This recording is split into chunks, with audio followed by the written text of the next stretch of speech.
Hi everyone, I welcome you all to this session. In this session, we are going to discuss one more real-time CPU scheduling algorithm, that is early deadline first. So try to understand the prime difference between the rate monotonic scheduling and early deadline first scheduling. In rate monotonic scheduling, the assigned priority to the processes, it is static in nature. So when the processes are arriving, or you can say jobs are there, they are having their deadline, or you can say a period. So if a period is small, that means the deadline will be small or shorter for a particular given process. So based on the shorter period or deadline, the process will get the priority. And let's say there are three processes. P1 gets higher priority at very first time when they have arrived. Let's say at time is equal to 0, t is equal to 0. Then this priority is static in nature. So every time when P1 will arrive, it will gets the priority over other processes and it will schedule. But in early deadline first, the priority will be dynamically changing, as I have mentioned here and highlighted. A dynamic priority based scheduling algorithm it is. Okay. Assign priority to tasks based on their deadline. And the task with the earlier deadline will get the highest priority and it will be scheduled. So whenever we are trying to, or scheduler is getting decision based on that particular moment, scheduler will consider the deadline. So whatsoever the process will have early deadline, that will be scheduled. Let's take an example and quickly solve it. So I have taken this example. We can draw a single Gantt chart or multi-level Gantt chart. So here better to draw multi-level Gantt chart, so and understand it how this scheduling will work. So this is the timeline in red I have highlighted. And in the previous session, I have told you that if you want to decide how much Gantt chart you need to draw, you need to consider the LCM of all the periods. So like 20, 60, 40 and 30. If you take the LCM of these 20, 60, 40 and 30, we will get 120, right? So we draw the Gantt chart till 120, and after 120 the same Gantt chart will be repeated till 240, and after 240 again the same Gantt chart will be repeated. Okay, so let's decide. Initially it is given all the task has been arrived at 0 moment. So at 0 moment, the deadline, if we look at, although A is requesting 5 cycles, B is requesting 10, C is requesting 10 and D is requesting 5, but based on the period, the early deadline is for A. So if I consider this moment, the moment is, let's say here I am saying this moment, or I highlight on the deadline itself here, timeline. So at this moment, there is only, there are all the processes, not only A, there are all the processes. So A, B, C and D all have arrived, but the priority will be assigned to A because A is having early deadline, right? So if I highlight the deadline of A, the deadline of A is 20 here. Okay. And if I highlight the deadline of B, the deadline of B is 60. So 60 is here somewhere. So let me highlight. Let's say this is 60. And if I highlight the deadline of C, C is having deadline 40, because by 40 this process which has been arrived by 0 at 0 need to be finished. Okay. And if we look at the deadline of D, D is having deadline as 30. So now out of these four, early deadline is A is having, so A will be scheduled. So let's schedule A, and A, because it is having highest deadline, it will finish its execution and it is requesting only 5 cycles. So A will finish here. Let's say this is 0 to 5. So A has been finished here. Okay. Now once A will finish, this is 5 unit of time somewhere here. So let's say I write this is 5 unit of time. After this moment, when A is not there, the nearest deadline out of these three, D is having nearest deadline. So based on the nearest deadline, the D will be scheduled. So D will be scheduled from this moment 5 onward. This is, let's say, 5. So from this point in time, D will schedule, and D is also requesting 5 cycles. So it will be ended by 10. This is, let's say, 10. Okay. So this is 10 according to timeline, right? Now at 10, only two processes are there, B and C. C is having early deadline, so C will be scheduled. So by 10, C will be scheduled. So I'm scheduling C here, and C will be executing because C is requesting 10 cycles. So C will be executing from 10 till 20. Okay, so let's say this is 20. So till this point, C was executing. Now at 20, B is still waiting. Okay, B is still waiting, and A has arrived. So at 20, if you consider, at 20, B was early waiting and A has arrived. Now out of A and B, we need to decide. So A has arrived here, and the deadline for this A, which recently has arrived, A will have deadline 40. So now the deadline for A, newly arrived job A, it is 40. Okay, because after every 20 unit of time A arrives, so 40 is the deadline. Now B is having deadline 60. This is 60. So early deadline goes for A. That means A will be scheduled here. So A will be scheduled here. Now A will schedule and A will finish within 5 unit of time. So A will execute from 20 to 25. Okay. So from 20 to 25, A was executing, right? Now once A will be finished, B will get the chance to schedule because no other process is there to which is waiting, right? So B will be scheduled here. Now let's start executing B from 25 onward. But when B start by 30, this is, let's say, 30, another process is arriving. So this is 25 and this is 30. At 30, which process is arriving? That is D. So D has arrived at 30, and at that moment B is executing. So when D is arriving here, the deadline for D is 60. Here the deadline is 60, and the executing process, that is B, it is also having deadline 60. Okay, it is also having deadline 60, right? And only these two are there. So if we continue this, it is fine rather than performing context switching because both are having equal deadline.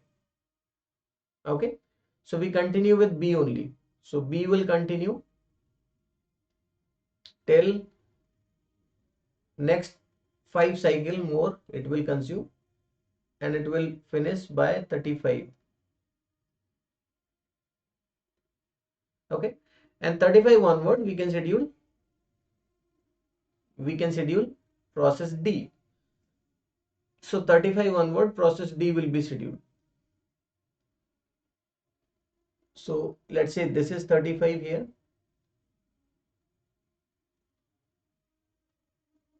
Here 35, D is executing here. Let's say this is 40. At 40, this is 35 and this is 40. Another process arrived, that is A. Okay, process A has arrived here by 40, and process C is also having deadline 40. So by 40, A and C has arrived, and D is executing. So when this A has arrived, the deadline for this A, newly arrived A, the deadline for A is 80. So let me highlight the deadline. Deadline is 80 here. So this A is having deadline now, this 80. Okay, so this is 80. And this newly arrived C, it is also having deadline. No, A doesn't have deadline at 80. A is having deadline at 60 because A is again arrive after 20 unit of time. So it is having deadline 60. Okay. And this C is having deadline 80, right? Because the period of C is 40. So it will again arrive at 80, right? And the executing process, which is D, it is having deadline 60. So executing process D and newly arrived process A, both are having same deadline, that is 60. And this C has arrived newly, but it is having later deadline. So there is a competition in between A and D, but because deadline is same, so better to continue D, otherwise we need to perform the context switching, right? So D will continue here. So continue with D for 5 more cycle, because no, D is already over, so there is no confusion. D is over here by 40. So there's nothing. Only A is there. So there is a competition between A as well as in C. So A will be scheduled here by 40 because D is already over. D was requesting only 5 cycles, so it is already consumed. So it is executing here, and till 45 it will be executing. Okay, so 40 to 45 A will be executing. Let me change the color, just a moment. Okay, so from 40 till 45 it is executing, that is A. Okay, so this is 45, this is 40.